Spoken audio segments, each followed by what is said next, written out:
radio. Turn my mic up. It's been 10 years on the air, and her royal loudness is back bigger and louder than ever. Join me every Monday at 6 p.m. for great music, interviews, news you can lose, and a word from Minister Petty Patty. Yeah, I got the petty word for you too. So listen, get ready for the Tamika Hall Radio Show. Hey, it's your girl, Tamika Hall. I am so excited that you are here with me for the Blessed Sellers list. So listen, I need you to be part of the share testimony. Okay, we got the share ministry that's going on. We're all going to take a second. And if you are here on the Tamika Hall live page, what I need for you to do is I need you to share this video out. Please share it out. Take a minute, scroll down and give it a good share. And let me see here, because here's the thing. I'm seeing where it's saying that on Facebook, we have an error. So I don't know if we're dealing with these things because of the fact that we have this crazy storm that is taking place, but it is so important to me that folks be able to see this next guest that I have. It has been amazing. It's been simply amazing over these last few weeks of doing this. Let's see here. There we go. I see myself. We're sharing it out. Thank you for the folks that have shared out. Thank you. You guys have just blessed my life. You have blessed my life. So listen, let me just talk to you about what's happening today. We're here on the Blessed Sellers list. This is a place where authors are able to share their story and God gets all of the glory. And so again, I'm so grateful that you are here. You've been showing up for the past couple of weeks. And I'm really excited about that because I just wanted to do something a little bit different. Most of you are used to my voice on the radio, but I really wanted to just jump back in front of the camera because that's where my love really is really being in front of the camera as well as doing radio. I do want to take a moment and just say that we are praying for all of the people that are being affected by Tropical Storm Isaias. And one of our other guests today, Bri Lee, was supposed to be here, but unfortunately the power is out in a lot of New York. So please keep everybody in prayer. We are praying that God will protect everyone, that God will protect folks' homes, that he will protect their cars. If somebody has to step outside of that home, we are praying for protection as well on that. We are asking that God will cause this storm to continue to just dissipate. It will dissipate into thin air. So that is what we are praying for on this evening. Now, listen, tonight I have a really special guest that is here with me. We have Daejah Merrill, who is here. We're going to be talking about all kinds of stuff. We're going to be talking about dance ministry. We're going to be talking about purpose. And we're going to be talking about her new book, Religion to Relationship, Convenience to Consistency, The Journey to Fulfilling Purpose. So if you've ever been trying to figure out, man, like, what is my purpose? How do I discover my purpose? How do I fulfill what God has given to me? This is definitely the time and the place for you to be here. So I'm going to be here with Daejah right after this. I Worship 96 FM Radio. Stay connected to us on Facebook, Twitter, and Instagram at I Worship 96. Visit our website, www.iworship96.com.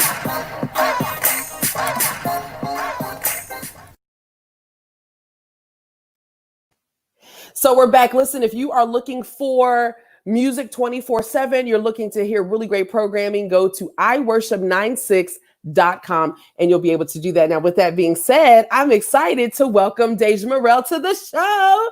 Daejah, what it do, girl? Hello. Thank you. Thank you for that beautiful introduction. Listen, I'm really excited that you're here. Child, I bought myself a wig. It came in today. I took it and shook it out.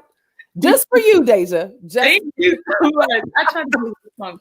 Listen, and you're doing it well. So I was super psyched to discover that we are both in the city of Philadelphia. Yes. So I'm in Northeast. So what part of Philly are you in? I'm from South Philadelphia. Okay, so I'm so new to this because I just moved here back in last August. So I'm so new to Philly and things like that. And honestly, I moved here because I was teaching dance at a charter school. And all I did was go teach and come home. So when people are like, hey, did you go here? What is it? Is it called South Street? Is that the street where all the shopping is? Yes. How about I haven't been there yet?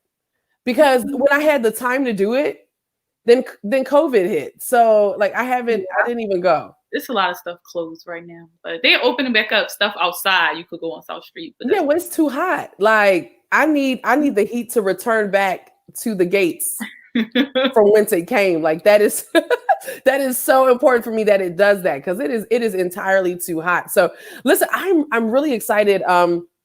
When I was preparing for our interview tonight, I realized that we have a lot in common. We are both into the arts. I'm probably like 100 years older than you, but we're both into the arts. We both are dancers. So let's start right there. Let's talk about your journey into dance. Yes. So I started dancing at the age of 13. I started dancing at my home church. And then after that, after I started praise dancing, I began to get trained at different dance companies and different dance schools in the South Philadelphia area, and did a couple competitions and stuff like that. And then I went to a creative and performing arts high school where I graduated. From there, I was the first graduating class. So it was like a new school. It's called Strengths High School. And after that, I went to college. I'm a senior right now at Lincoln University. And I am going to be the president of a dance company there called Explosions. And then I also dance at my church. I'm an active member on the dance ministry at my church right now. And she dances. What'd you say? I teach dance now. I currently teach dance as well at a summer camp. I love it. Like you dance. Okay. So this is always a debate. I always find myself with folks that are in dance ministry. Mm-hmm. You know, they dance at church. I often find that we have these different debates that are going on where they say, well, you know, especially like when I had my own dance and performing arts school, and they would be like, I don't need to come to class. I'm already dancing. You know, I don't need to take a class. I just feel like it should be really spontaneous. So it's interesting. What is your take on technique coupled with the anointing? Like there's something special that happens there. It is actually something that's special that happened there. And actually, I talk a lot about that in my book, because when I started dancing, I did start dancing in church. But what I'm saying is like me dancing and my anointing came kind of like during college when I actually found God. So like I was a technical dancer, went to like every class, like technique. I was trying to be so perfect. But then like after I like honestly gave that gift to God and allowed him to use it through me, it like created, I'm not going to say magic, but. I mean, there really is something special, because the technique, first of all, you know, when you have technique, you can do a lot of things, right? And it increases the dance language, right? Mm-hmm. Like there is a language to dance, you know? And so when we see people that are just dancing spontaneously and it looks good, really that's almost a language that's been embedded in our bodies, so that when we hear music, we just move to it, right? It's almost like that dance language. So you're right. When you can pair your technique with the anointing, there really is something explosive that takes place. Because you don't have to think about it. Oftentimes I see people. Yeah, go ahead. I feel like when I hear a song, it's like I already have my technique, but I feel like now it's like sometimes when I'm choreographing, I sometimes leave space even for God to say what he wants to do, or what he wants to do, because sometimes it's not even about the technique. That's why I understand the debate, because it's like sometimes you could just have all this technique, but then it's like, what are you saying? Like, what are you saying? You're right, because it's an entire language. So for somebody that is thinking about, let's say for the person that is out there and they are over a dance ministry or a dance company at their church, what advice do you have to them in terms of being able to kind of fuse both elements? Honestly, of course, I think like we already know like the technique and the stretching that we have to do, but I feel like in order to bring God into it, honestly, start off with prayer. Like honestly, make sure that the ministry as one, like we are unified, and honestly, just sometimes for me, like I choose songs that like are relevant to what's going on in our lives and stuff like that, because I feel like for dance, it was a time for me to speak what I was what I was going through, without saying anything. And that was like an intimate time for me with God. That was actually my first like moment. And I'm on stage and I'm just like, I know I messed up the choreography, but me and God, we just had a moment. So what did that feel like? What was that moment? Because people don't get it. I tell people all the time, dance is what music looks like. Okay. Like we actually communicate what music looks like. And so when you're up there and you're dancing with God, like, what is that moment for you? Because I know for me, I'm just like, I don't ever want to leave. When I do solo, it was just a great moment. But like when I'm like in groups, I'll be feeling like, okay, I don't want to mess up. But I'm like, you know what? It's me and God. It's a great moment. It's honestly a great feeling. I feel like I get a lot of relief from it. And yeah, I just know what his presence feels like, honestly. You know what his presence feels like. I love that. I love that. You know what his presence feels like. Not here. That's I know when he's not present, and I just be like, come on, maybe we need to pray or intercede first. Yeah. Yeah. It's definitely important for people to just keep God at the center of all of that stuff. And so, you know, I really would love for you to talk to us about your testimony, because we talked off air about how God really turned your pain and turned it into purpose. Mm-hmm. But with you having the dance, I'd love to know, how instrumental was dance in helping you to turn your pain into purpose? Okay. So, my testimony is like the pain part.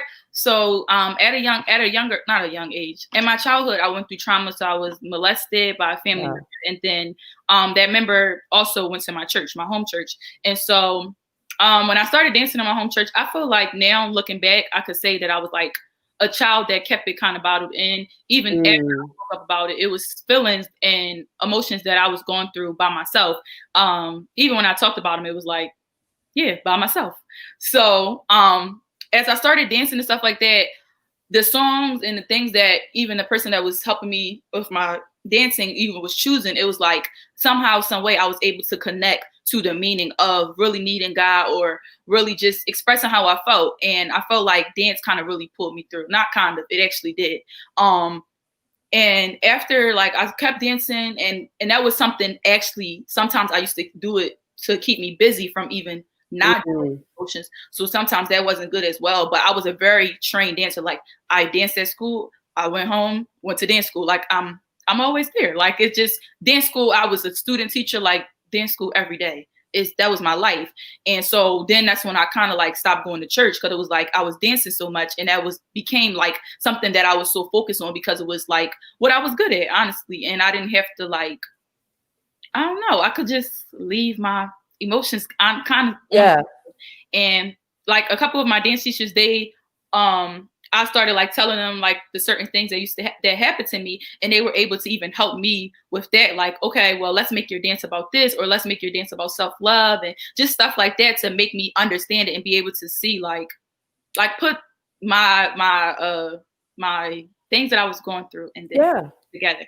And then now I dance at church, and I dance at my school, at Lincoln, and it honestly pulled me through. And now it's like, when I like my first time I danced at Lincoln, that's when I was like, okay, God, like, this is me. Like, you sent me to Lincoln, and that was I danced at like this talent show, and then that was it. I cried on stage and everything. Like, it was like I finally understood, like, okay, God, like this wasn't meant to kill me. Like, this wasn't meant to break me. It's going to build me. And I love that. We had Elder Jonathan Tillman that said he liked what you said about you know what his presence feels like. Like, you know that. And it sounds like at that moment, it was just like, okay, God, okay. And like you said, this built me. Mm-hmm. So for somebody that is out there right now, and they're tuned in, and, you know, because you touched on molestation. I was molested at the age of 5. There are so many of us that really suffer in silence, you know, when it comes to molestation and what have you. With that happening to you at a young age, what can those of us as parents, those of us that work in the church, how can we begin to hone in on or zone in on when a child when that's happening to them? Are there things that we should look for, you know, when they come into our presence? Now that I work with children, what do I kind of feel like, not if they're angry all the time, but if you feel like, I feel like less for me, I feel like I had an attitude problem. It wasn't even a feeling. I did. So like, I feel like certain things that you can see, like how, like when you just think like, how did they get like that? Like, if you look at my parents, if you look at my family and just how I was brought up, or because I was brought up in the church, it's like sometimes when things are off with people, I feel like you should try to take the extra step to actually see like, why are they like that? Or like, let them talk. So like, for me, like if I was always angry or stuff like that, like I think something that would have helped me would have been like, not like,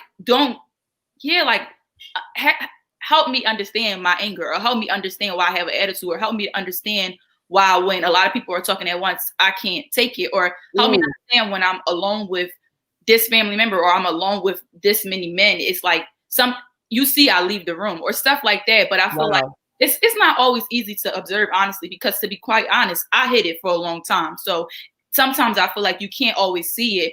But I guess my advice would just be to, I guess, try to not talk about that stuff to children while they're young, but I don't know, honestly. Well, honestly, you gave us a lot of really powerful nuggets there, because you're right. I mean, if somebody wants to hide something, they're going to do their best to conceal it. But one of the things that you talked about is the fact that you always had an attitude. And it sounds to me like what you're saying is that's actually contrary to who your family is. It's like what people saw in your family. It's like, why would you be so angry when your family is like this? And then also what you said, I mean, like you gave us some really powerful nuggets. Paying attention to the child who, if there's a certain person that's around and they just always leave the room and that's not really in their character, what is that about? Also, this person, it seems like they are uncomfortable, for example, like you said, with a group of men. You know, what is that about? Really, what you told us is that we have to pay attention. Yeah. And that's what it is. Just a little bit. Because I'm gonna tell you, you know, having taught for over 10 years, there have been many times that I've picked up on students and I've noticed, okay, well, this student, like, especially when I was a dean, it's like this student cannot handle male teachers. Right. She's always spazzing out with the male teacher, but she's cool with me. She's cool with the other female teachers, you know? And so then because she and I had a great relationship, I was able to say, did something happen to you? Because I notice you're always real nasty with the male teachers. I don't care who it is, right? So yeah, that's really powerful. That's really powerful with what you said. Absolutely. Really, really powerful. So listen, folks, if you're just tuned in, you are tuned into the Blessed Sellers List. We are hanging out with the beautiful Daejah Merill. And y'all, we have already touched on so many powerful things, and we're just 17 minutes into the show. It's been amazing. So listen, when we come back, we're actually going to be talking about Daejah's brand new book. So listen, if you know people that are in ministry, especially creative ministry, they need to be tuned in so that they can get their hands on this new resource. Okay, so keep it locked right here, because we're going to be back right after this. Hey, I'm Latisse Crawford for season 2 of BET Sunday Best. Listen, I know firsthand what it means to perform under pressure, and the last thing I want to worry about, body odor. She's Ready deodorant capsules are vegan, gluten-free, and plant-based. One a day keeps you fresh 24/7.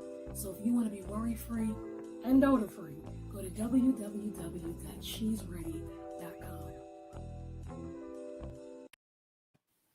Yes. It's always about being ready.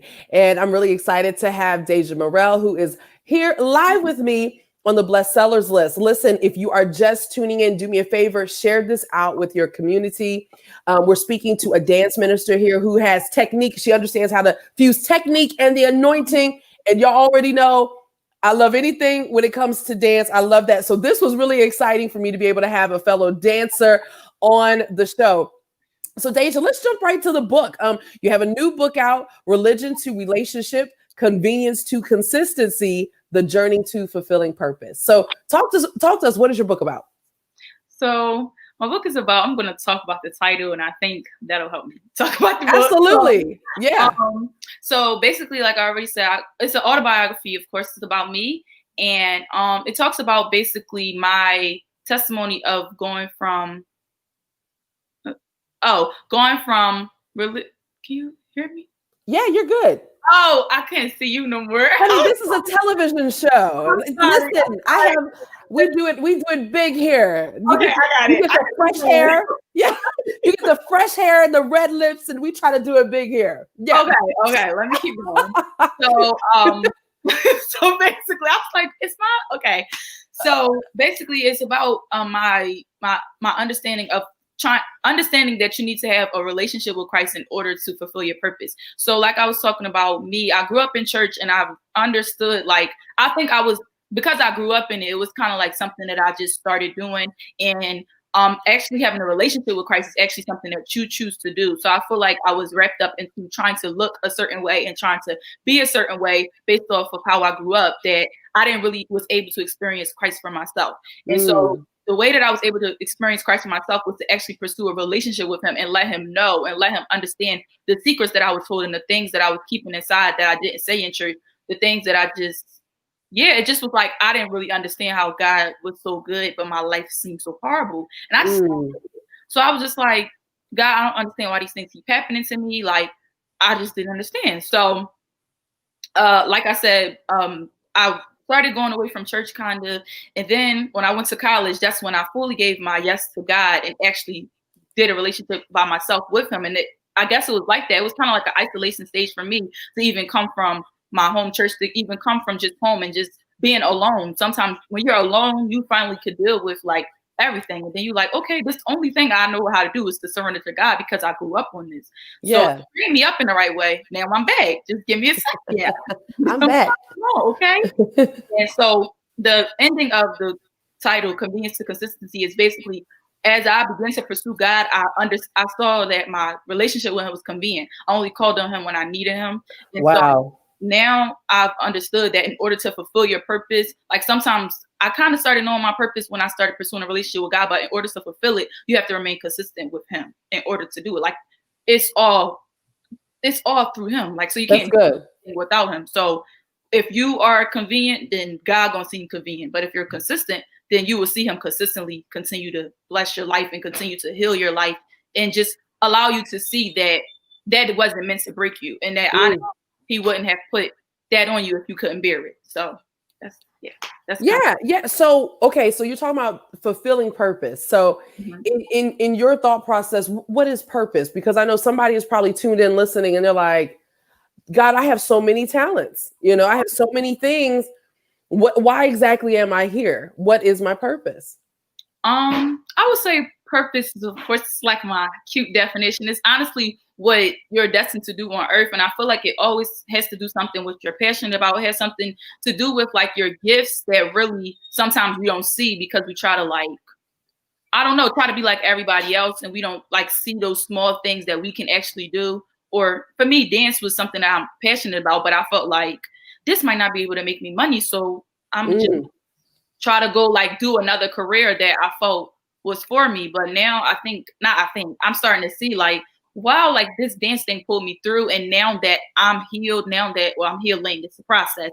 But now that I'm growing, I can see like how I can help other people or help children or help anybody honestly see that like your gift or the thing that God has given you is for you to give it back to him so that he can use it honestly through you. Like, so it can, so that you, and also that you could become confident in it. Because I feel like for me, it was like, I was good at it, but now it's like, oh no, like actually when I dance, like people's lives could actually change or something could really break in the room. Like something, the whole atmosphere, because God is releasing what he wants through me. And so I hope that answered the purpose question. Yeah, it absolutely did. And I just love, you know, the fact that you talked about even just how you arrived at understanding what your purpose was.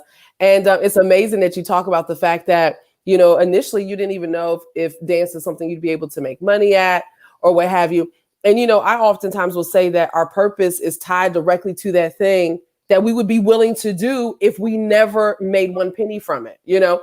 But it's like the beautiful thing about God is that he gives us our gifts. He gives us our talent. He obviously embeds purpose in us before we even enter the earth.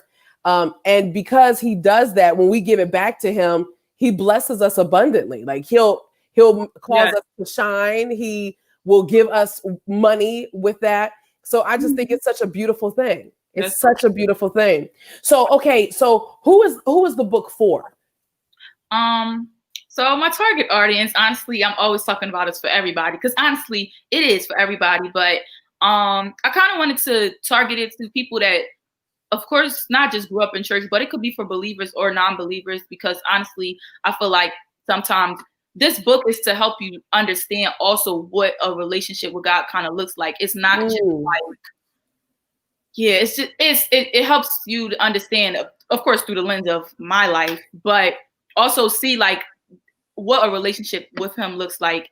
And it's for people that also like suffer with things in silence. So that could be anything from depression, anxiety, anything that you've ever felt like you're battling with that you can't do it alone. Or you feel like you tried and you still failing. It's because you don't have God. Like that's the extra part, kind of the whole part you need and you can get through.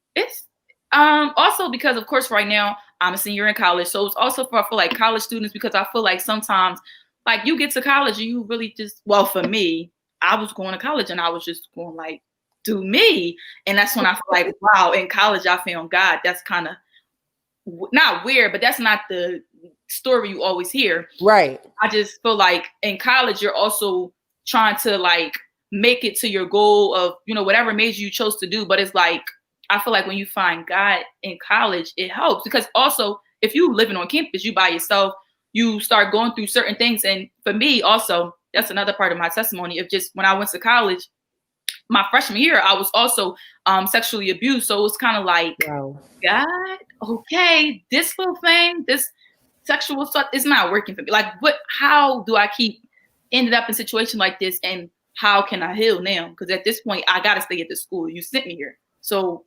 wow, you sent me here, but I got to finish because you started it. So you're just going to finish. Like I can't leave.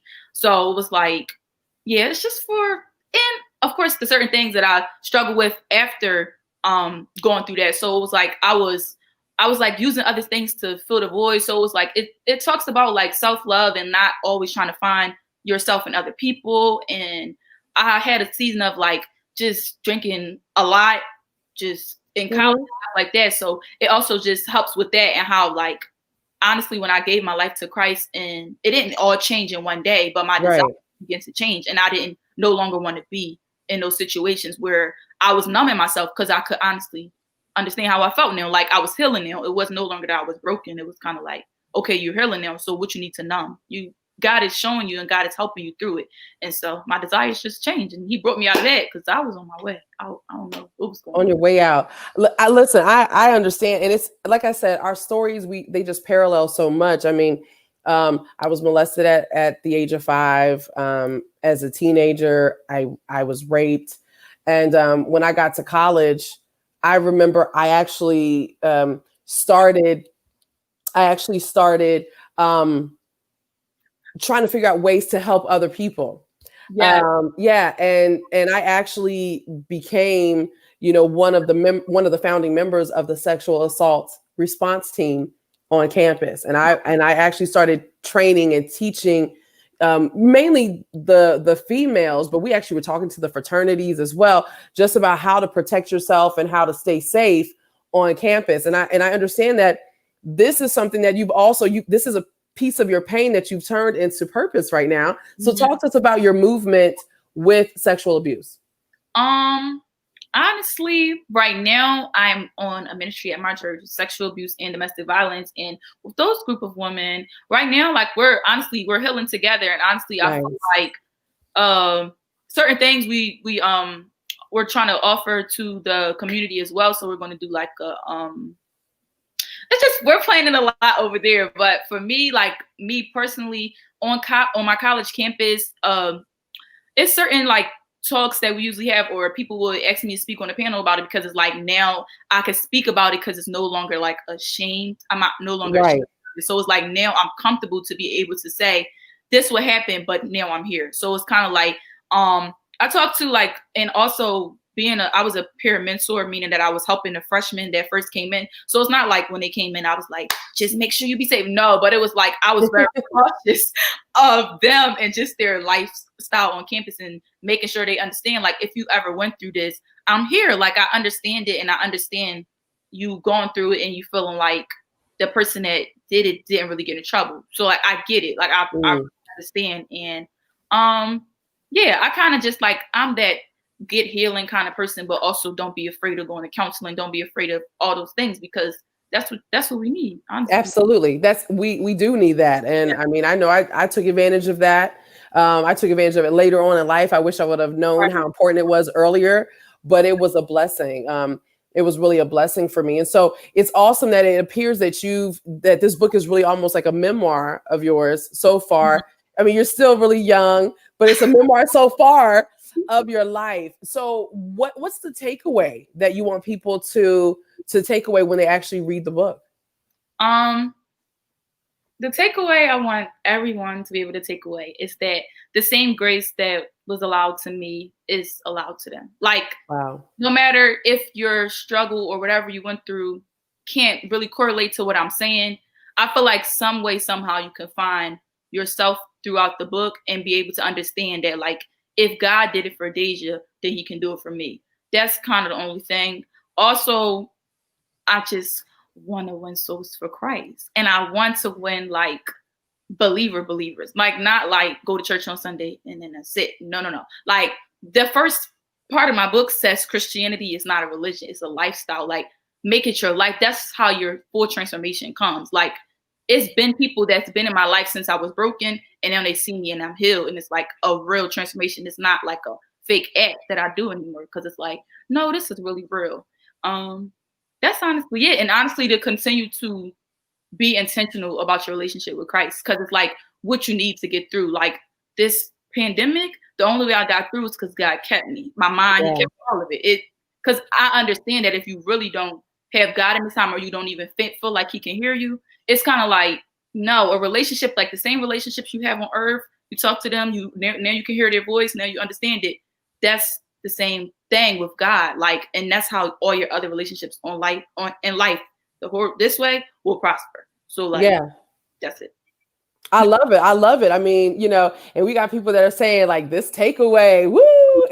Because it really is about that, just understanding that we have to keep our relationship with God vertical. That is so important, and I love the fact that you're young and you're just super on fire for God and you're unapologetic about it. You know what I mean? And we need more of that. We need more of that, especially from our young people. We need more of folks that are just unapologetic about it, willing to rock out for Christ. And it's like, listen, life really does get better.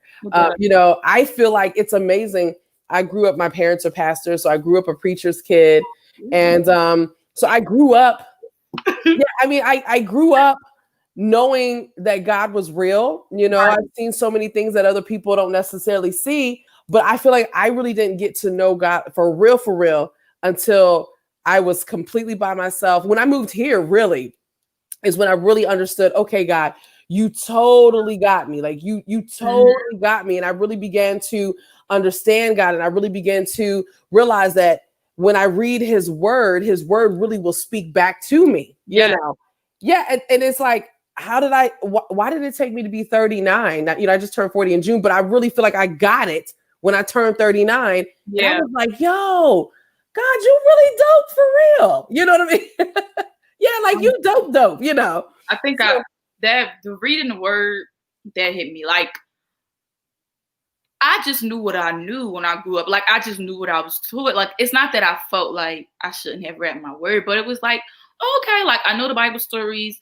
I know Psalms 23. I know all the Bibles. Like, I know almost everything. Like, I could tell you the stories, but it was like I was reading history. Like, oh, that happened back then, but that was not relevant to now because we didn't go through what I went through. And now I'm reading some of the stories and I'm like, oh, some of the stuff that I'm talking, that's in the word. So, like, it's not new to God. Like what happened to me didn't surprise him. It really didn't. Like it didn't surprise him because he was going to bring me through it. Like I'm here now and I'm able to speak to other people about it, or I'm able to even show them like your gift that you have, you can use that. Like it really, that's how I got through. It's no other way. That's why I feel like God had to give it to me. Like it's really an outward expression. So kind of like every week it just kind of dropped.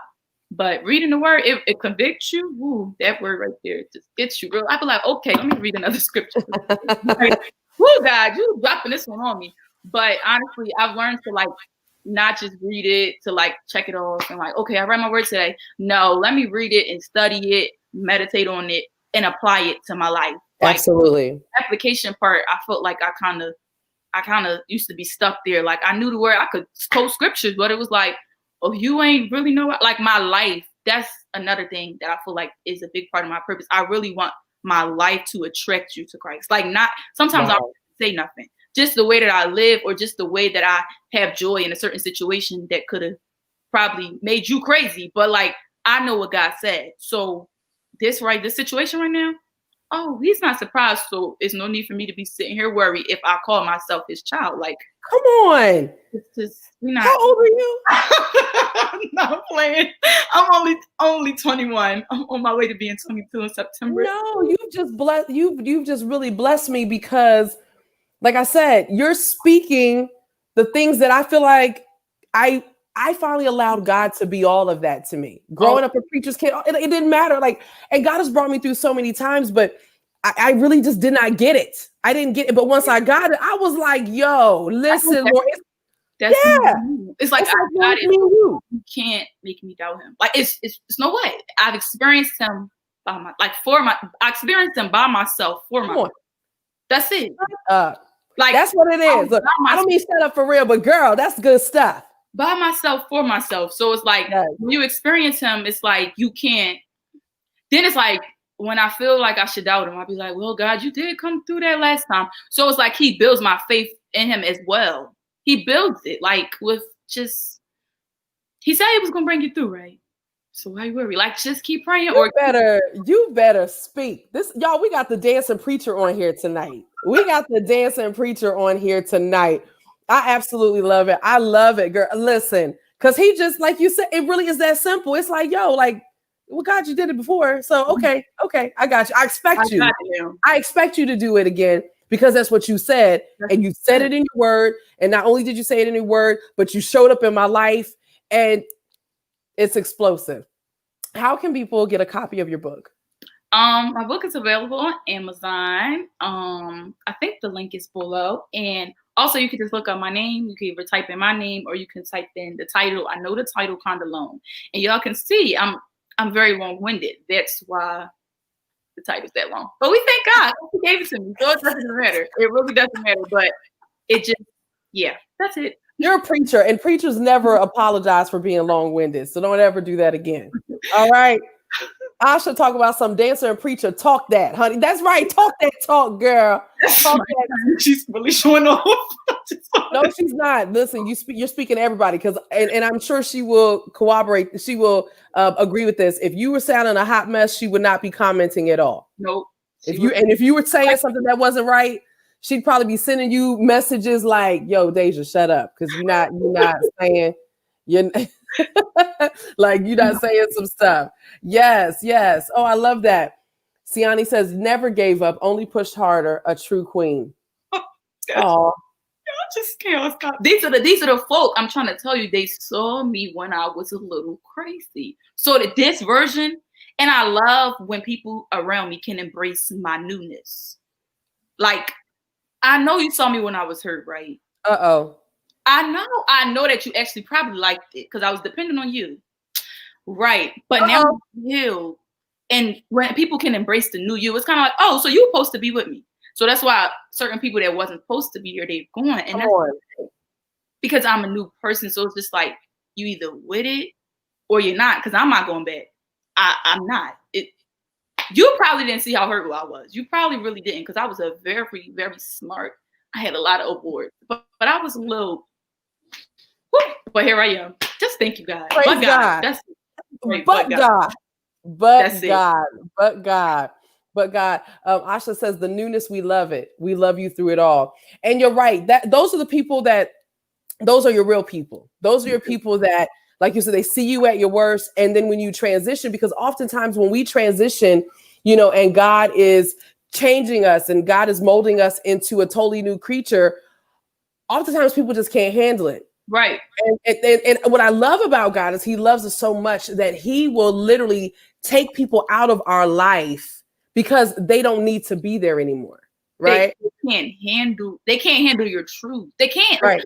And then it's like, when you're really trying to transition, you're still kind of like fighting back and forth between what God wants in you. So it's kind of like people around you like trying to like talk down upon you. Like, I know I'm contradicting myself right now, but give me a second because God is working on me. It's a process. Yeah, but it's like when people see that you're trying and that they know where you're going, and that's another thing. Like, if you can't see where I'm going, we must not be for each other. There's no way. Like, how, if I'm seeing, even if I'm at my worst, you should be able to speak me out of it. Like, or you're just not supposed to be here, and it's okay. You can't. And it's okay. It really is okay, because not everybody was on the boat with Noah. Not everybody was on the boat. Listen, folks, when things open up and you guys need a minister to come and preach during the youth service, y'all need to bring Daejah, because this baby knows the word. This baby knows the word, and that's right. You're talking right though. You're talking right. It's like everybody wasn't on the boat with Noah, and as a matter of fact, he just had to be the example, and you got to be okay with it. And oftentimes you will lose people. You will have naysayers. You're gonna have people that talk about you and all those things. But God, but God. They see you when you winning though. They be like, "Oh, congrats." I understand you couldn't make it. I really do. I really understand. It's okay. It's really okay. It's really okay. And here's the thing. I tell people all the time, they try to ignore you when you're kind of on the come up, when you are in the middle of transition, you're in the middle of your process. But once you start winning, everybody wants to be your cousin. All of a sudden, everybody's your best friend. Oh, we grew up, we were friends when we were little. All that stuff happens. Ooh, yeah. Don't get me started. Well, go ahead and get started. We got a couple minutes here. I was like, hey, like, no. Like, but that's when God starts to work on me, because I'll be like, God, now you know how I wasn't feeling them. But then that's the real test. God be like, but you said you want to be like me. So I'll be like, I know.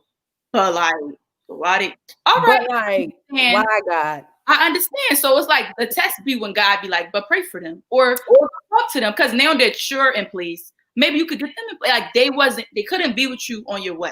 But when you're there, or like, and that's another thing, I have not arrived anywhere, but I'm moving forward and I'm progressing. So it's like, now sometimes they needed to see you do it, like for them to be like, oh, like what you was doing was better for you. Like, even though you started not hanging out with me here and you started not wanting to be with me that much, it wasn't for me to be hurt. It was helping me. So if they want to come with you, that's another thing. You have to learn how to like be like, okay, I forgive you when you kind of wasn't with me or you was kind of like on the side. But if you want to know God, then that's it. Because this is all for his glory. So if I'm gonna win if your soul gonna be one, then my feelings just need to move out the way right now. Honestly, because that's how God wants us to be. Like, put that to the side right now, because their life could be changed. Because remember how your life was changed? That's when you gotta remember, like, okay, I used to be like that. So let me just try to fix myself. But God is working on me in that area. Because when people try to come back, I just be like I'd be like, my name and my number has changed.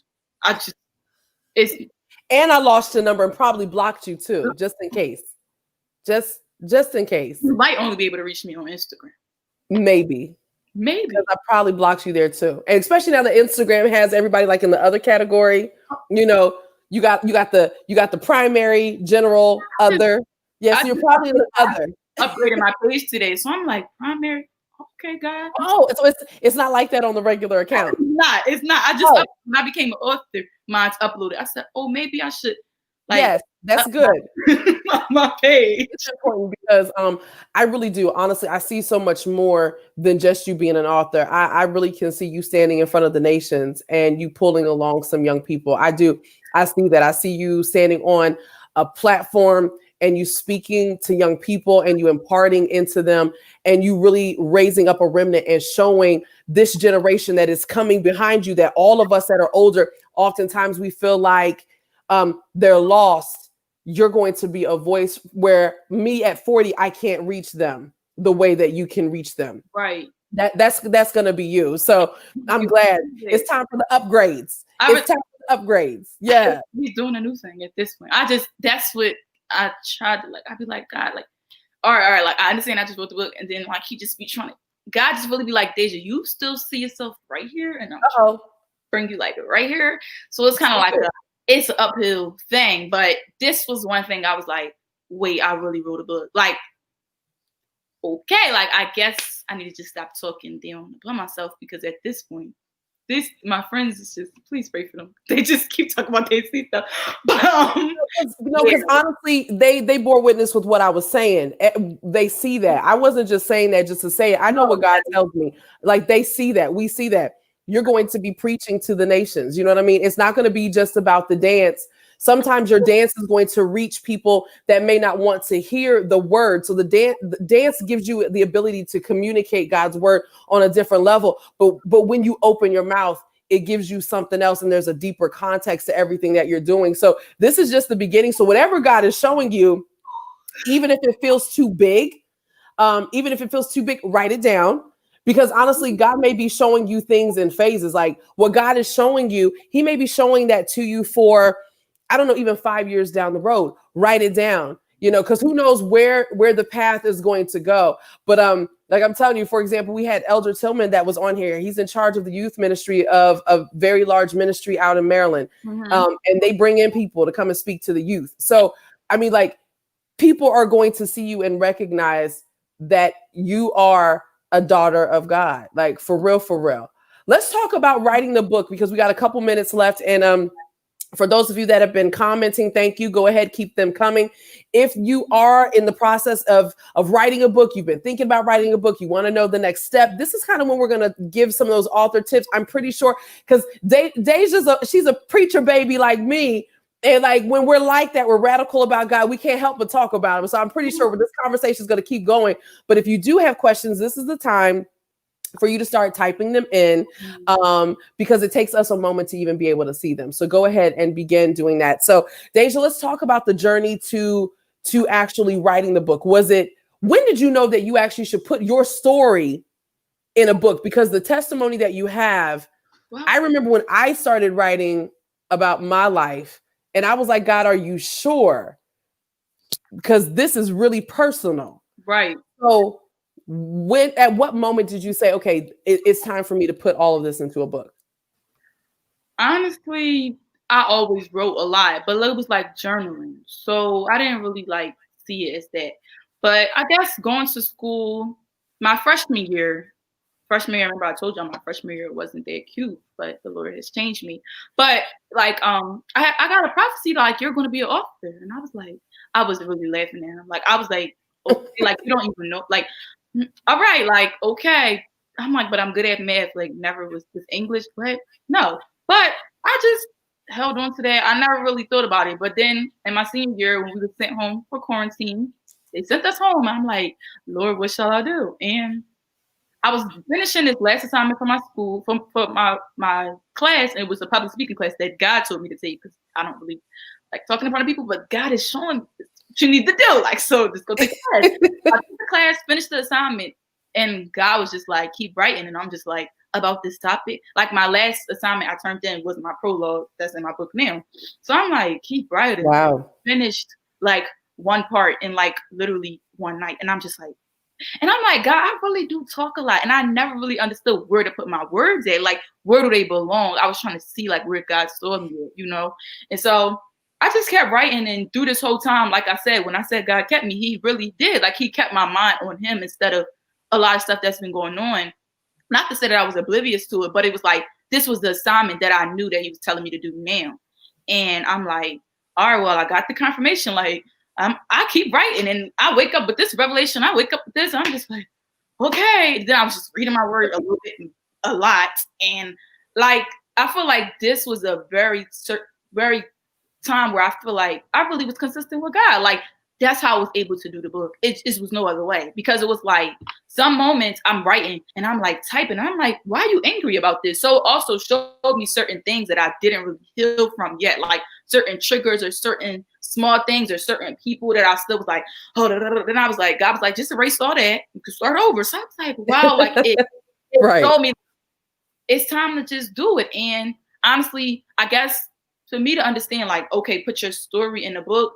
Well, January 1st of this year, I had released like a video, like a testimony video, and it was like really long, and all these people just started sharing and commenting like, oh my goodness, I can relate to this. And I'm like, oh, okay. I thought I was just doing that to overcome overcome. Right. That's what God says, we overcome by our testimony. So I'm like, all right, I got that. But I just I don't know. I did it because I remember like, okay, I was supposed to be an author. I just didn't know when I turned 21. I thought it was like when I went through life, but then I realized that like God had brought me through some stuff already. So like, it's not about your age. It's about Absolutely.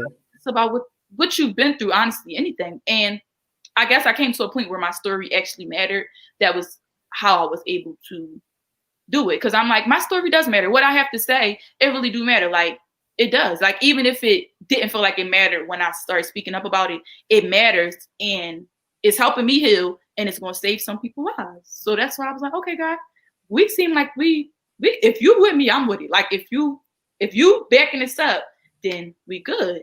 And after I did it, my cells was like, boom. I was like, okay, God, I got you. It was true. Like, Lord, thank you for. I'm excited. I was obedient that time. Yeah.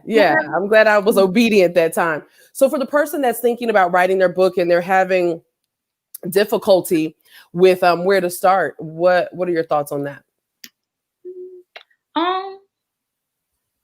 Honestly, I just started typing. Like, and in some moments, I was skipping, like going like my book is in 3 parts. So it's pain to purpose, religion to relationship, convenience to consistency. So I kind of like, it was God. I was reading his word and he like write about this part and put life in there. Then sometimes I break down the word of God in there. So it's kind of like, I'm just like, I feel like just write, honestly. Like, I know that may sound kind of weird, but just write it, honestly. Like, just write it, just type it, whatever is for you to able to get it out. And some days I'm a night writer. So some nights I'm just like, I got upset. So I just closed my computer. Like, I'll try again tomorrow. Like, I'm upset. I don't know what to write. Then I got stuck. And that's when I'm like, God, you're going to have to help me. You started it. This wasn't even something I, really wanted to do. Like, this is not something I made up. So like, you're going to have to help me, like, finish it. And so I just say, just write and honestly, just see, I don't know, I have a flow to my writing. So like, or try to see just how it like flow, or even if it's poetry, that's another thing. You could just put all the poems, put them all together and make a book. Like, that's my answer. It's just a matter of just doing it. It's just go ahead and get started and just write. And also, really great information, because a lot of times it really is just about that. It's about just go ahead and get started and start writing, because you actually can edit in the back end. So like you said, you had different sections. The very first day you started writing, you probably didn't have those sections. You know what I mean? A lot of times the book will come and it will develop. Other times I tell people, write an outline. If you can write an outline, it'll kind of help you get your thoughts together and different things like that. But a lot of times you just gotta get started. Right. You just have to get started. Fake outline. I was trying to be organized. I kind of did a fake outline, but I was kind of like, well, if you did anything, it was an outline. See, outlines grow and they change. And so no matter, even if you scribbled it on a napkin, because I've done those things before in the past, I'll put it on a napkin and I'm walking around with this napkin in my purse, and I pull it out and I write with it. I mean, it's really just there for us to stay organized and what have you. So what's next for you? What's next? God knows. All right, basically. He said, God knows. What's next for me? That you can actually talk about, because maybe God told you not to reveal it yet.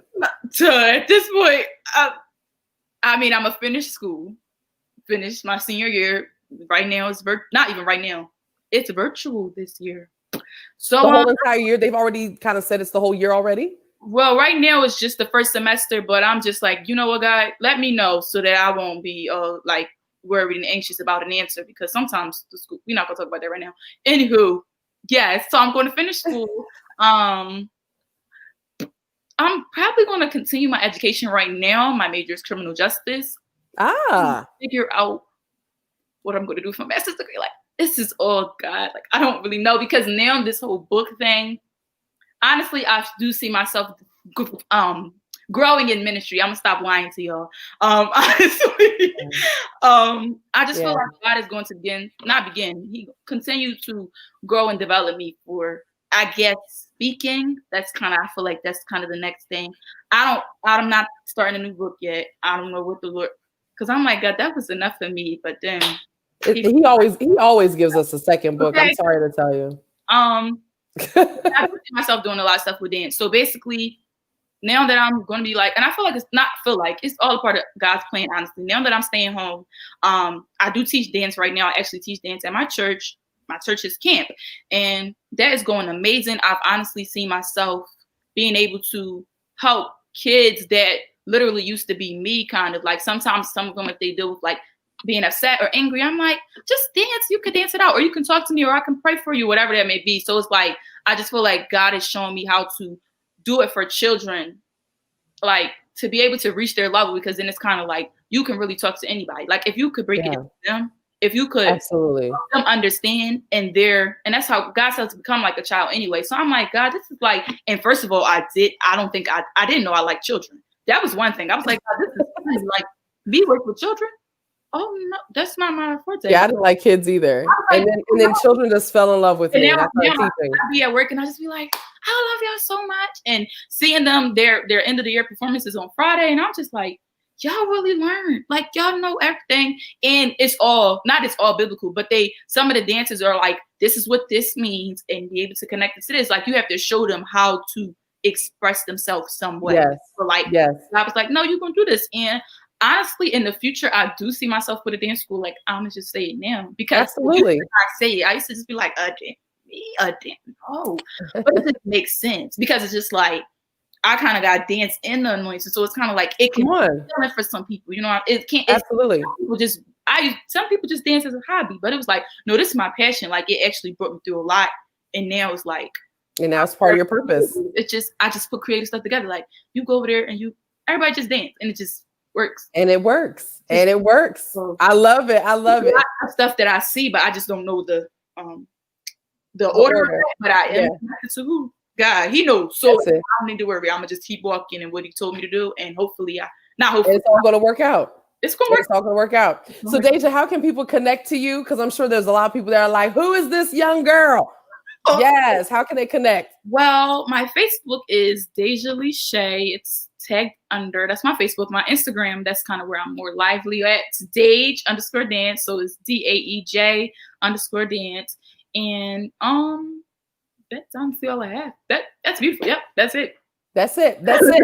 So listen, y'all. Y'all heard it right here. This has been a great time just chit-chatting with you. And thank you for just giving me your time this evening. This was so dope.